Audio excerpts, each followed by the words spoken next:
So i sesiwn gymuned arbennig iawn ac ychydig yn wahanol. Mae ganddon ni sawl cymuned ymarfer wedi dod ynghyd heddiw achos bod y pwnc dan sylw yn berthnasol i nifer iawn ohono ni. A os ydych chi ddim yn nabod fi, osian dwi'n uwchddylunydd cynnwys yn CDPS, so dwi'n arwain y gymuned cynnwys, ond mi welwch chi bod arweinwyr eraill, y cymunedau eraill yma hefyd, yn wynebau cyfarwydd, a mae ganddo ni westeion arbennig, felly Stuart Ball a Michelle Jones o Sidelife yng Nghaerdydd. Mi glywon ni fwy amdanyn nhw yn y man. So, welcome to you all to a special and slightly different community session today. So yeah, a few communities have come together because I think how relevant I think this session is to many of us working across disciplines. And yeah, if you don't know me, then I'm Osian. I'm senior content designer from CDPS, and I obviously lead the content community, the content design community, but you will see in this session community leads maybe that you might know from other communities of practice, pointing out Gabby and Vic, Bernie, and others as well. Josh, you might know his face from other communities that you might be in. So yeah, we're quite honoured today to have special guests, Stuart Ball and Michelle Jones from Sidelife in Cardiff, previously known as Cardiff Institute for the Blind until 2019. And whilst I think they will be able to tell you more about their work and about their great history and story as well, you know, I find it fascinating that Sidelife was really set up in 160 years ago. And they're still here doing great work in Cardiff and South Wales. So before I get to them, I'll tell you quickly about how we run this session. So we're going to be a quick 20 minutes or so, I think, from Stuart and Michelle. And then that part will be recorded, and then we'll have plenty of time then for bit of Q&A and discussion, interesting kind of insights or thoughts that might come up from Stuart and Michelle's session as well. So with that then, there are 90 or so people in the room, which is a great and healthy number. I will pass on to you, Michelle and Stuart from Sidelife. Croeso, welcome. Thank you. Diolch yn fawr, Osian. Prynhawn da pawb. That's sort of schoolgirl Welsh, so I'm afraid that's it. And unfortunately, much as I'd like to conduct this in bilingually, unfortunately, I'm just schoolgirl Welsh. So thank you for having us this afternoon. It's lovely to be in a meeting with so many people. I think it's the biggest meeting we've ever been in, so no pressure. But yeah, my name is Michelle Jones. I'm the operations manager for Sidelife. I'm fully sighted, but I've been with the organisation 39 years in a couple of weeks, so I've got a lot of experience in working in the sight loss sector and with blind and partially sighted people. Stuart can introduce himself and say a bit more about. But I'll just tell you a bit about Sidelife and the work we do. As Osha mentioned, many of you may know us as Cardiff Institute for the Blind. We're the one on the corner of, well, we were on the corner of Newport Road, called Shand House. Many people may be aware of it. It's still on many of the buses. It's the stop that's the Blind Institute. That's where I started, but we were founded in 1865, and this is our 160th year. So we've got lots going on in terms of celebrating that fact. Just a little bit of history, you know, Frances Batty Shand was a bit sad about the plight of the blind people in Cardiff at that time, and she put some money into starting a workshop for blind people in the Cardiff area, and you know, through various stages in the late 1800s, we moved sites and we ended up in Newport Road. But it's interestingly, back then, if you were to look on our website, one of the earliest pictures we've got is an image of a group of blind people singing around a piano. we like to think that, you know, a lot of our work has changed, but a lot hasn't since then, because we still have a singing group, but you know, things have moved on. And whereas we might have sang around a piano in 1865, now we might go next door to the City Arms and do karaoke instead. With a big large print screen with a big large karaoke lyrics on it. Yes. So just to give you a bit of an idea about the types of things that we do, we support around 4,000 blind and partially sighted people, and we cover the areas of Cardiff, Swansea, Newport Talbot and Rhondda and Taff. We know there are many more people out there that, you know, are not known to us, and we like to say that you don't need to be registered as blind or partially sighted to access our services.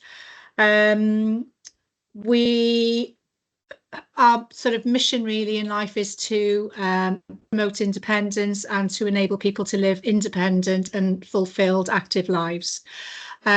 We do this by peer support is huge in what we do. So we run, oh gosh, I try to think so many, about 20 social and interest groups, everything from guitar playing, I mentioned singing, just tea and chat, gardening, rambling. We just started a creative poetry writing group, and most of the groups that are run are set up because we've had interest from clients, basically. Our photography group is featured excuse me, I'm just going to turn the heating off. I'm cooking. Do you mind? Sorry, Stu. No, that's all right. Oh, I'll put my coat back on. Don't worry. Featured on Wales Online recently. We've had exhibitions throughout various venues in Cardiff, and we're delighted to say the end of this year we're going to be the photography exhibition is going to be in the Pierhead building. The Senedd have agreed for us to exhibit there, so that just gives you some idea of what, you know, we can achieve and our members can achieve with a little bit of support from the team here. We are a small team. We're only 15 staff, mostly full-time, a couple of part-timers, but we're supported by around 100 volunteers, and we like to pride ourselves on the fact that more than half of those have sight loss themselves, and many of whom wanted to, you know, give back because they've received support from us throughout their lifetime. We keep in touch with our members from the time they come to us until they need us no longer. But we always like to think we're an open door, a revolving door. So, you know, we never sign anybody off. You know, we're always at the end of a phone. They can walk in, and we've got that ongoing long-term support, and we're here when they need us. Because people do, you know, circumstances do change. You know, they might be devastated, lose their sight, and need that real intense emotional support initially. You know, they may need some independence training with mobility canes and help in the kitchen. And then they go on and they can manage quite nicely. And then, you know, their sight might deteriorate and they might need a bit more support. So we like to think that we've got that ongoing support with people throughout their journey. And the beauty of what we do is, you know, as I'm sure you with many services, you ring a number and you have to get through to so many people to, you know, you have to keep repeating yourselves. We're a family unit and we seem to know everybody that walks through the door. All the staff seems to know everybody. So, you know, instantly they'll walk in, you know, they're known to us, and people value that. So we like to think we're a friendly family community. And that's sort of the feedback we get from our membership. We call them members. We don't charge a membership. They're service users, clients, members. It's just, you know, it's our community, if you like. Their journey might start when initially they lose their sight and they might visit the hospital, University Hospital of Wales, and they'll see a consultant to be told that they've been registered as sight impaired or severely sight impaired, blind and partially sighted in old money. And they might then, hopefully they'll see our member of staff called Ruth, who's our ECLO, our Eye Clinic Liaison Officer, who is based at University Hospital of Wales. She will sort of pick them up once they've been given that devastated diagnosis and then refer on to us and any other agency that, you know, she deems will be helpful at that particular point in time. They might not need it right then, but, you know, she is their point of contact at the hospital.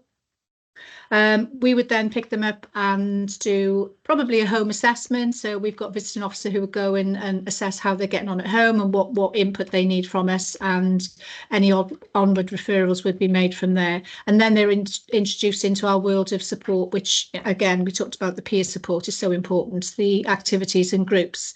More importantly, over the last sort of 5-10 years or so has been IT support, and our resource centre of aids and gadgets that we have here in Jones Court has changed really massively over the last few years with the advance in technology, where we might have sold lots of watches and talking key rings, talking watches, large print clocks, that sort of thing.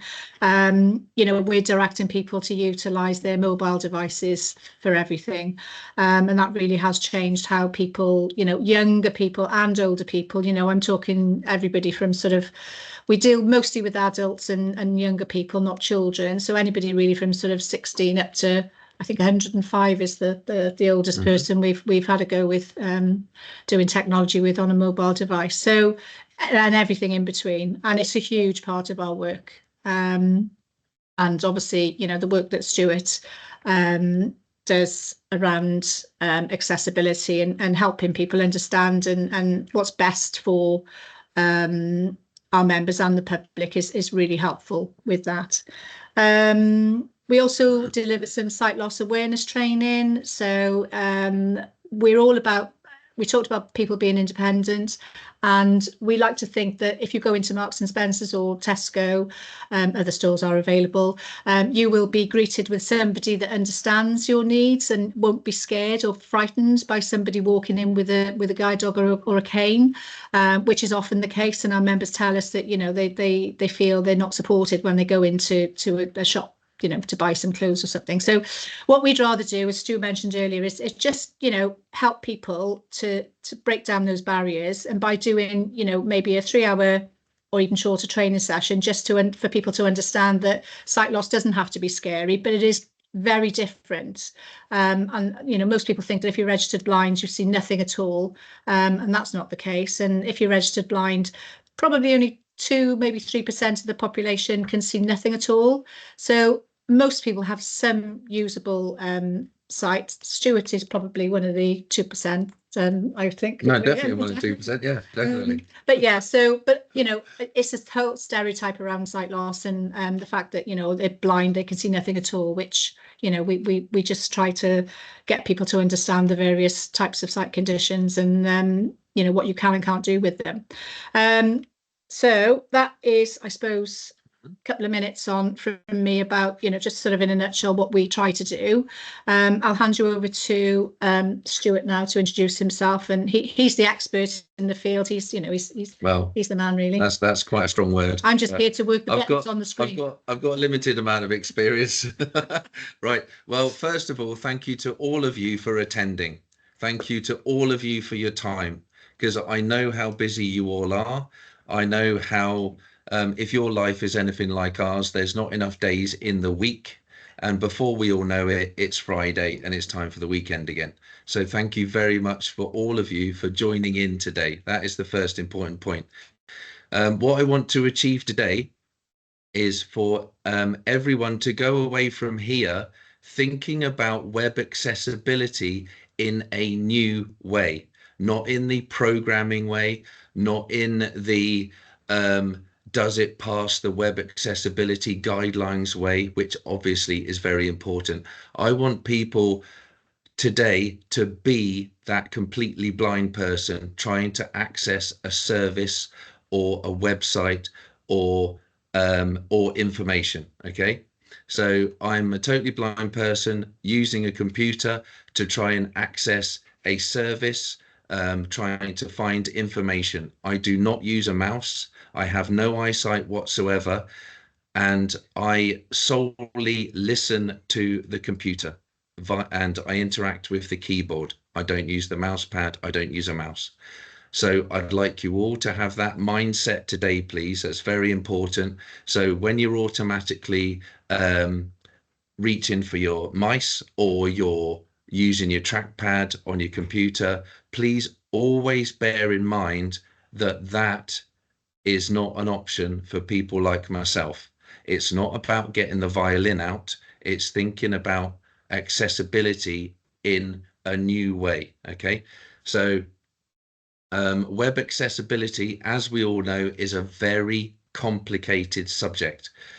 Organizations, whether we're in the public sector, the voluntary sector, or the private sector, we are all under a lot of pressure these days to make sure that our websites are accessible for everyone, which is a minefield, to say the least. So yes, it is brilliant to use web accessibility guidelines and to make sure within the 2018 Act for websites and mobile devices, the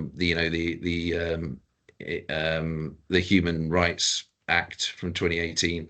So it's good to go within those guidelines, obviously. But today, I want people to think about their websites from the perspective of, can someone who is just purely listening to their website, can that person access their website from the start of their journey to the end of the journey?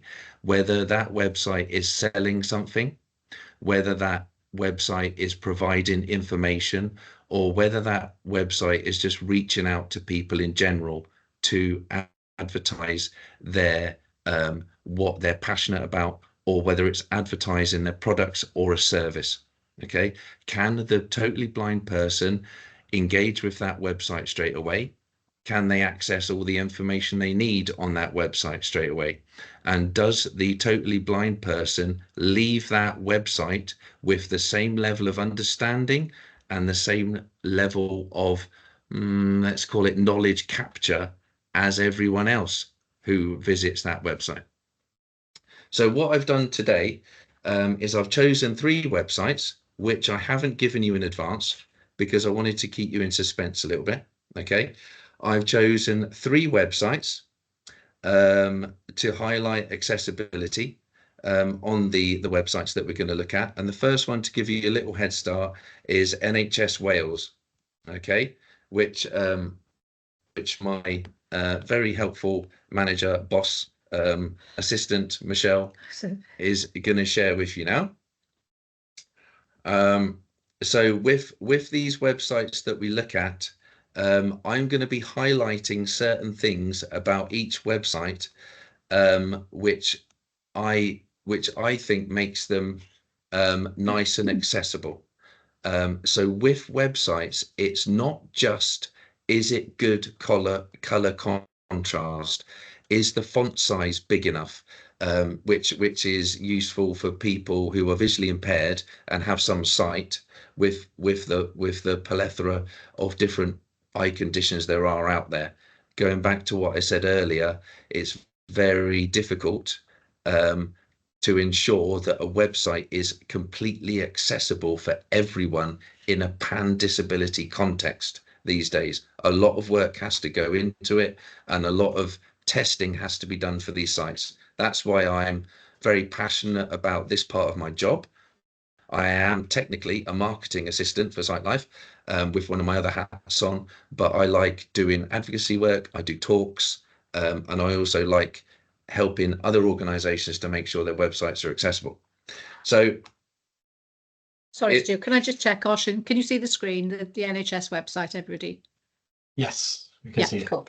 Thank you. Right. So what I like, so I've chosen the NHS Wales website as my first example of good accessibility. Has everyone roughly had ample time to keep up with me? Lots of thumbs up from the audience. Brilliant. Yep. Okay, if someone is struggling to keep up, please just stick a virtual hand up and let us know. Okay. Now, what I'm doing today, as I explained behind the scenes before we started, I'm not going into all the hardcore programming language. I'm not going into coding speak and all that stuff. Today, I'm keeping it simple for everybody. Okay, because if you start going down that road, in my opinion, it makes it harder to make websites accessible, because the majority of people don't necessarily know what you're talking about. So making websites accessible, the language that is used to discuss whether or not a website is accessible or not is an important factor to remember and to consider, please. Okay, so with the NHS Wales website, what I've done here, just using the keyboard, if I press H as a JAWS user, the letter H is a keyboard shortcut that helps JAWS users to navigate around a website very quickly. You can press the F key to go to combo boxes, or into a search field, or you can press H that takes you straight into the headings on a web page that are used on a lot of websites to make it quick and easy to navigate around a website. So as soon as I press H on this very nice NHS Wales website, the first thing it reads out to me is welcome to NHS Wales. Okay, it's a lovely positive start. And then you press H again and you immediately go down to this website is a point of access for information on what the NHS does and how to access its services and jobs, etc., etc. Okay, so within 10 seconds of me being on this site and within me pressing one key twice, I have got loads of information about this website and that's with my eyes closed, not being able to see anything at all. How many of us that can see, go on a website, we're clicking the mouse, click, click, click, click, click, and sometimes we don't know what a website is about or what it has to offer as quickly as we would like it to have been in the first place. So that is what, because I spent 2 or 3 hours deciding which websites to use today, because what I think is important to note, whilst I remember, is today or this week, I've noticed that overall websites are a lot more accessible than they used to be when I used to help another charity with this kind of thing 20 years ago. I have been very impressed, and I have to say a lot more websites are a lot more accessible these days overall. Yes, some websites aren't perfect, but fair play to the majority of organizations and companies who are doing their best and asking charities like ourselves to look at their websites to make sure they are accessible. There's been a lot of positive change within all 3 sectors, in my opinion, and this is brilliant. So please keep it up, everyone. It's really good. So now another thing I'm going to draw your attention to here on the NHS Wales website is a classic scenario that I encounter on many websites. It is the link where you have an accessibility statement. So can everyone see where that is on the NHS Wales website? I'll give you a few seconds to find that. The accessibility statement link. Okay. Hang on, where's go back to? I need to get it on the screen. It's above the terms of use link. So there's freedom of information down near the bottom. Got it. Yeah, you got it? Yeah. Now, if we go into that, the accessibility, right, so bear with me. Now, this fair play to NHS Wales, this impressed me as well. Now, this is one of the most comprehensive accessibility statements for a website that I have seen. It talks about all the different, do you see what I mean? About how comprehensive that accessibility statement is. Because believe it or not, I've been on some websites where you click on the accessibility statement link and there is nothing there. Absolutely nothing. It is a dead end. So it's obviously been put in there in the construction or the design of the website, whichever terminology you want to use. They've gone through the motions and they've put all the standard stuff in there, and it's an accessibility link. You go in there and it's just a blank area. There's nothing there about accessibility at all. So if you look at how comprehensive this is on the NHS Wales website, it talks about listening to the majority of the website with a screen reader. It talks about already navigating the website with speech software. It talks about using just a keyboard, not being a mouse user. It talks about zooming in and all that kind of stuff. It's brilliant. It makes such a refreshing change. And then it still talks about different formats underneath. Feedback and contact information, which again is another heading, okay? And then there's an email there that you can send feedback to straight away if the website isn't accessible in certain areas, right? So you get the idea with that. That is brilliant, very comprehensive, very positive in my opinion.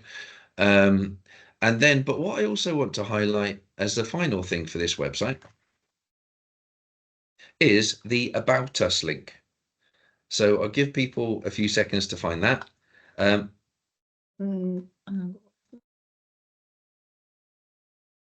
It's under Discover More. Oh, sorry, we're out of. Hang on, I need to go back. Okay. Hang on. So there's the About Us link. Yeah, here. Yeah, you got it? Yeah. So if we go into that, what I like about this section here is not only the language that's used, which makes it very clear with regards to what the government is responsible for in the context of this website.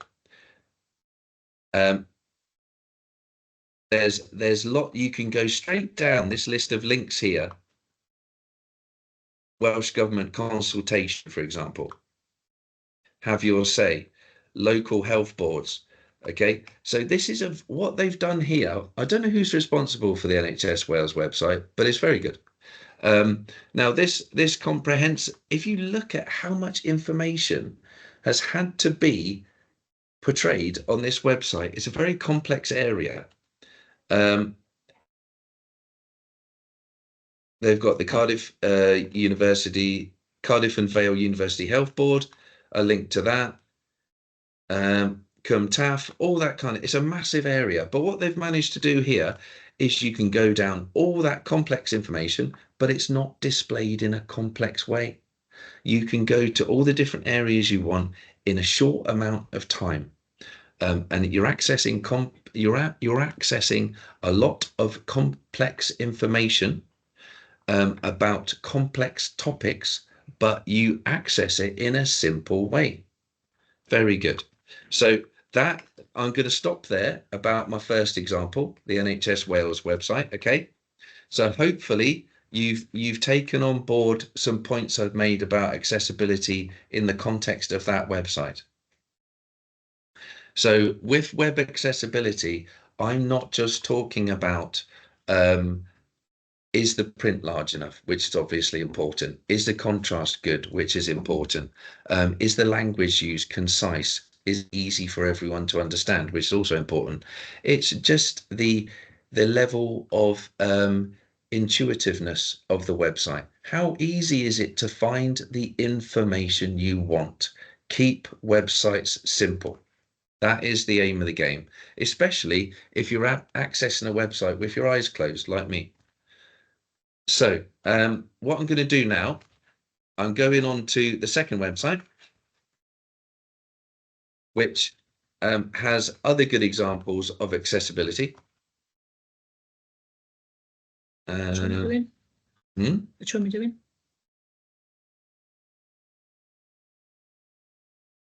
It's the Welsh Blood Service. Okay. So this so the Welsh Blood Service homepage. Okay, everyone, this is the next part of today's journey. So we're on the Welsh Blood Service website. Now, again, excellent use of headings on this website. So it might look completely different to the NHS Wales website, there might be different colours. I'm not entirely sure on that aspect of it. But again, going back to what I was saying earlier, forget, everyone in the audience, forget that you've got eyes, okay? When you are looking at well, there's an irony there. when you're looking at websites when you've got no eyes, with your eyes closed. yeah, when you're looking at websites with your eyes closed, it's a totally different way of just tackling web accessibility. What I advise when you're trying to make your respective websites accessible, be the disabled person, be the disabled user, live the disability. Okay, so if you want to know if your website is accessible, literally sit in front of your iPad, your PC, or your mobile phone, however you look at websites, and put a blindfold on and try and listen to your website with NVDA, which is a free screen reader that you can download yourselves and test websites yourselves for free without a consultant, without using the web checker, which obviously we advise you to do anyway, because a lot of public sector websites, private and voluntary sector websites have done that, and it reaps good results. But blindfold yourselves, listen to your computer and see and use that software. It's not necessarily JAWS, but NVDA is still good, and it's free. It won't cost any of your companies anything, and it could save you a lot of money, which we all like to do. So why have I chosen website number 2? Why have I chosen the Welsh Blood Service? Again, really good use of headings. Straight away, when you come into the site, Welsh Blood Service, first heading. Second heading, it's the Welsh Blood Service. You either want to know how to donate blood or information about different types of blood. And within 30 seconds of being on the website, even if you can't see, you've got find your nearest donation centre. The second time you press a key, it's there, bang. And then what I also like, about the Welsh Blood Service website is the positive feel of the language used on the website. They're talking about very serious topics here on this website, but whoever has produced this content is very clever because they've made it a very positive and inspirational website. Okay, if you look at the different content on there, and also say you're A positive, B negative, whatever, it tells you about the stock levels at a glance. So again, they found a way of very cleverly portraying complex information in a simple way, even for someone who can't see accessing the website, who's just listening to it. And then even what I checked here as well, book your donation. Okay, so if everyone can find that, book your donation today, and you go on to that.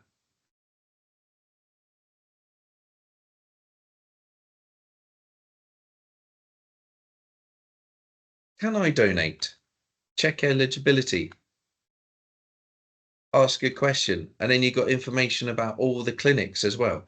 So with websites, there's lots of websites out there where, and I'm using my hands to gesture this, you have to dig through different levels of web pages just to find what you want. You're on the home page, you click another link, you click another link, you click another link, and before you know it, you've gone 7 or 8 levels down into a website before you find all the information you want. Now, with this Welsh Blood Service website, bang, 2 levels, you've more or less got all the information you need.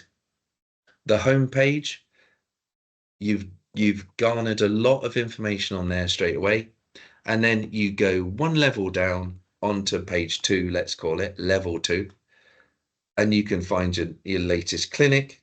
You can ask questions. that you need answers to. And you can already put it into Welsh or English just within 2 pages. So that's why I chose that out of the several hours of, because it was hard choosing which websites to use today, which I think is a positive thing. It underlines what I mentioned earlier about websites being more accessible. So that is the Welsh Blood Service website. Okay, so I'm coming off that website now because I'm conscious of time, because it's 20 to 2 already, 20 to 3 even. Now, what I've done here is like it's like one of the programs my wife and I like to watch, which is where you escape to the country. Okay, I don't know if you're all aware of that program, but they put the mystery house in at the end. Does the buyer like this house? Just to shake things up a bit. And that's why what I've done here for the next website, I've used the Toby Carvery website in Cardiff. Okay, and I'll show you why here, but this has got positive examples and it's got a negative example. Okay, which is a shame because they've done really well, but I think it's important to highlight, even though when you've got a really good website, which this is, in my opinion, there's still a classic, how do we word it? A classic faux pas on this particular website. Okay, so bear with me.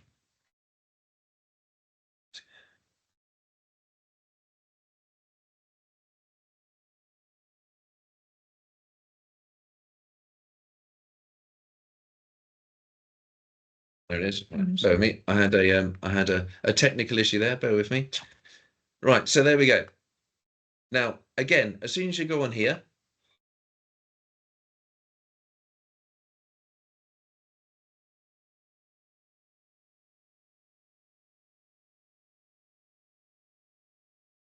you can press H and you go down all the headings, and you can very quickly find the contact details. Where are they? Opening hours, get in touch, the contact information, because sometimes on websites the contact details aren't even on the homepage, which is a classic in this day and age.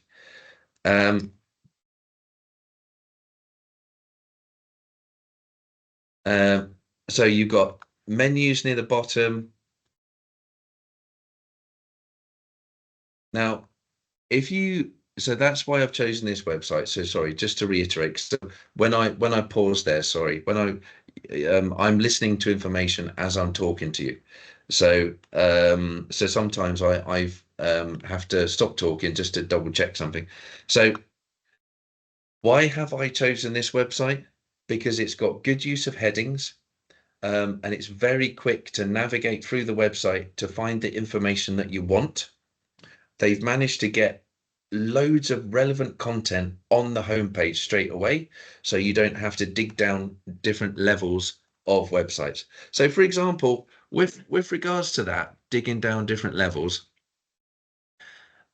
we noticed yesterday, my colleague and I, that we wanted to advertise an event that we're doing. Okay, so on the 27th of February, we've got an event at the Baptist Church in Robina, for example. Okay, and it's a concert where we're having some a choir doing some singing for us and lovely bits of cake and tea and stuff like that. Okay, now we gave that advert to one of our stakeholders to very kindly advertise for us. Now, I'm not going to name who it is, but we found out that the advert we gave to them was very kindly put on their website, but in order to find that advert for our event, you had to go on their homepage, you had to go on to the next level down, which is level 2, you had to go on to level 3, then you had to click into calendar,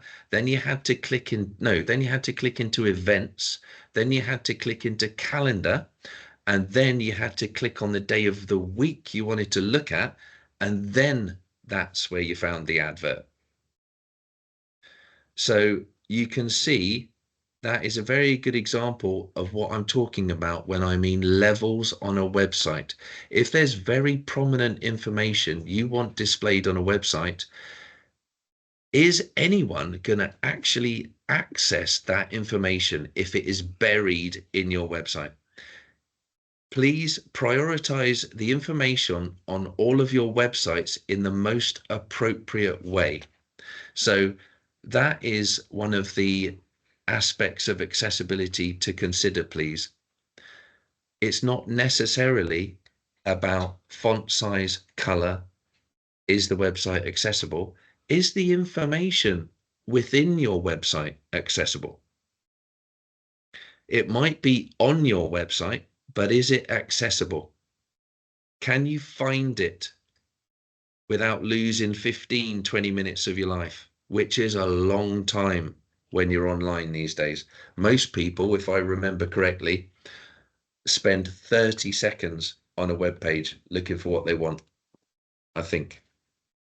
So on this website here, we are going to go into the Toby cookbook. Okay, so I'll give you all time to find that. So this is the Toby, and I hope no one's getting hungry here looking at this website, because my wife and I are quite partial to a roast. So now there's a video on here called The Toby Story. Can everyone see that video?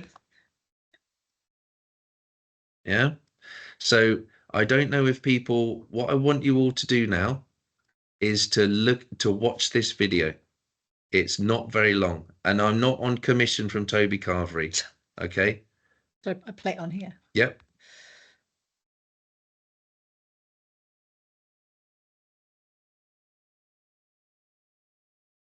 Yeah, just to say, Michelle, we can't hear the noise on the video. So I guess if people can open the link in the chat and then play it, that might be best.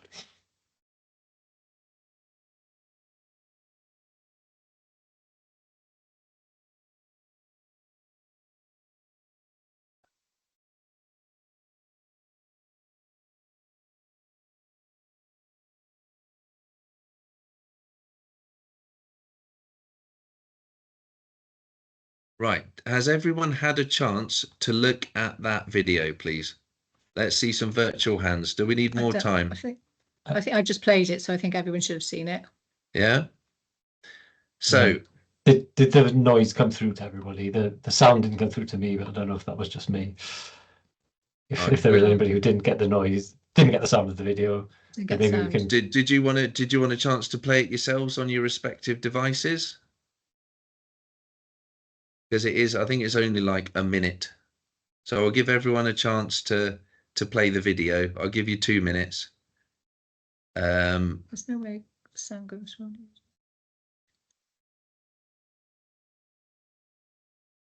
Is there a way to put the link in the chat? Drop it in now. I've got it here now. There we go. Brilliant. Thank you very much.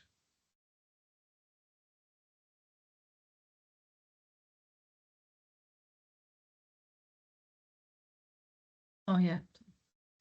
Yeah. It's in the chat now, yeah. I'm just going to get, while I do that, I'm just going to get my charger. Brilliant. Right. Okay. So yeah, so I'll give you a couple of minutes to watch the advert. It's before the milkman comes out or the newsreaders brush their.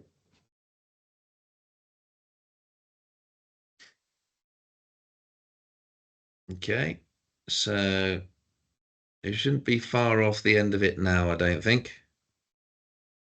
But what I would like people to consider when that video comes to an end, from an accessibility point of view, I would like some responses. And if it's text, I won't be able to see them. So sorry about that.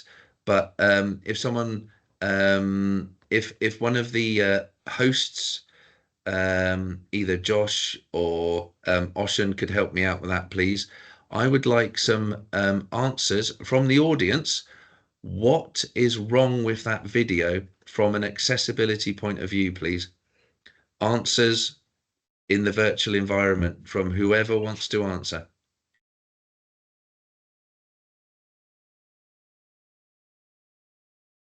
I don't know.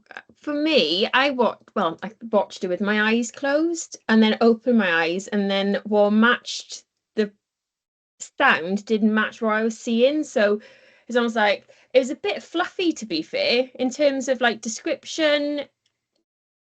And yeah, it was very romanticized, but it didn't really give you anything in terms of this is a lovely succulent joint of beef we're putting in the oven. That was my reflections.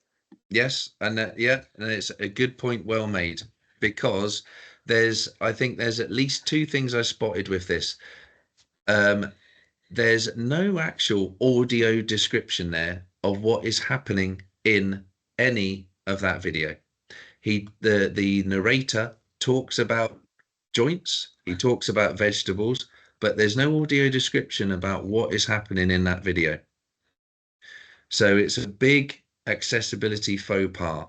It's like a lovely film on Netflix or a brilliant film on Amazon Prime, but there's no audio description. So you don't know what's going on in the film.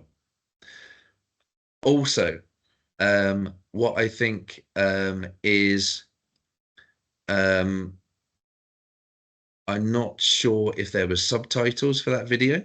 No. Again, another accessibility faux pas. So for deaf people or for people that are hard of hearing, when you're accessing that video, they're also excluded.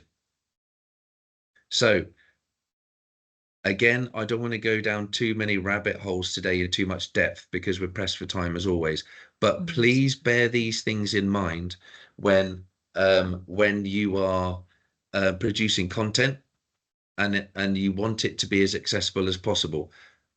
You might have a lovely video that's very informative, but if it's informative in a very visual way with no audio description, it is not informative for screen reader users. And also people that are hard of hearing or deaf using your website, if there's no subtitles for your videos, you've already excluded people. Can I just jump in there, Stu? Sorry, I've just read some of the comments I can see now in the meeting chat. Yeah. There were subtitles that you were able to turn on. Oh, was there? Brilliant. Yeah. Okay, that's good. That's good. Somebody said, really interesting. I've never thought to watch a video with my eyes closed. Thank you, Stuart, for highlighting that. Thank you. And thank you, Michelle. This is why it's important to have my capable assistant. And then somebody else said it was nice narrative, but did not explain what was on the screen. Yeah. That was brilliant. Sarah. If I can go further up. So yeah, really useful stuff we can go through. Right. So that too much background noise, somebody said as well. Yeah. So hopefully that will give you bear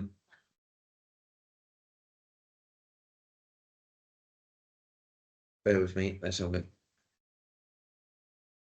Right. So the other things I wanted to bring up today, I used another device to achieve this because there's lots of information to process, etc. So I'm nearly at the end of my bit now. I've got about 5 minutes, if that. Okay. So thank you very much for your time. So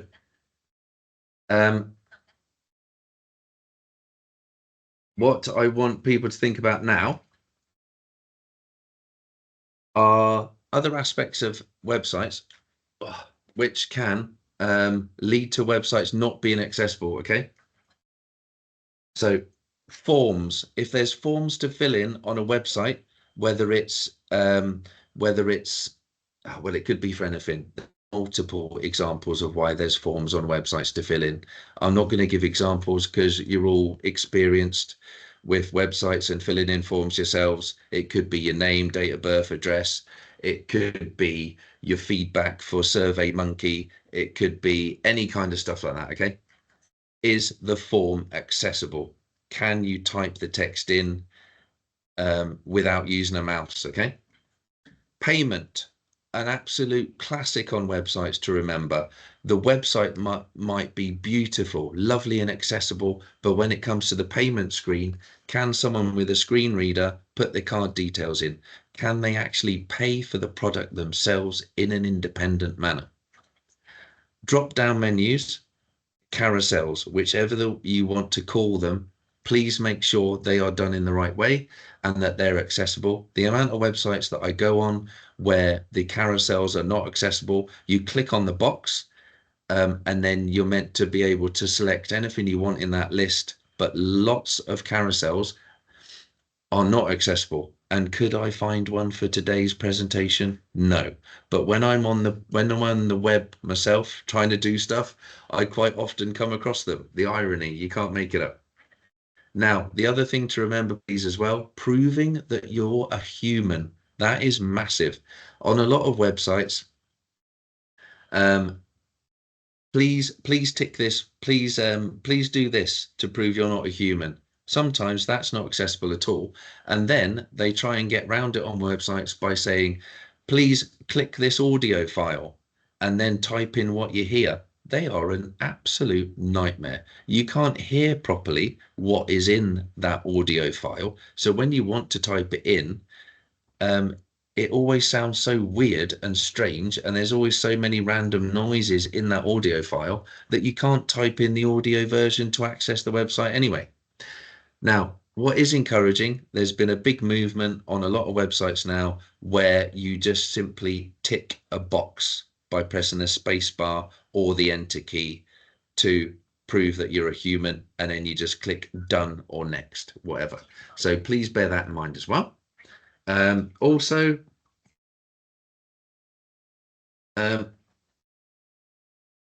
what I'm going to quickly touch on now as my final bit before the questions and answer session is apps and applications. These are more important than ever in the public, voluntary and private sector.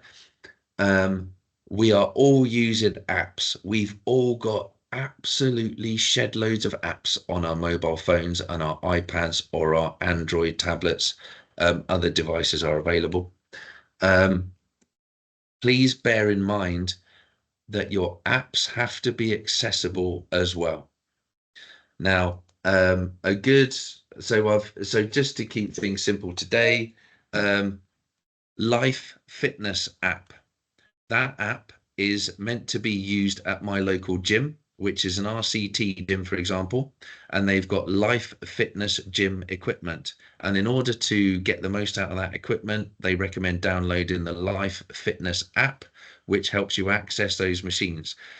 Now, with the Life Fitness app, you can't even register on that app with VoiceOver on the iPhone, for example, which is the iPhone's equivalent of screen reader software called VoiceOver, because you can't fill in the mail, or you can put your name in, you can put in your surname, you can put your date of birth, and you can put in your weight, which is scary, especially after Christmas. But when it comes to the bit to put in whether you're male or female, that's not accessible. And it doesn't recognize that bit when I try and type that in. So that's where the whole app falls down and makes it not accessible. So a good example for you there, is an app accessible? Can the and it's please bear in mind about apps. They're a very important part of lots of businesses now. Is your app accessible? Can someone who can't see or has trouble hearing, can they or do they have finer motor difficulties? That's another good one. Can they access your app? Please think about your apps a bit more. And finally, a good app is Trainline for accessibility. So that's one you can look at with VoiceOver turned on an iPhone. I use that. It's very quick and easy to use, in my opinion, for trying to keep up with the nightmare that are the trains in South Wales. So hopefully today you've found this accessibility overview of websites and digital applications useful. Hopefully I've got you to think about web accessibility in a different way, not just about programming, not just about coding, not just about do you meet the web accessibility guidelines. Some of the websites that do meet the web accessibility guidelines still have some faux pas, like the video that I showed you today. So thank you once again for all of your time today. Thank you for so many of you for attending, and thank you for giving Sight site life this opportunity. Thank you very much.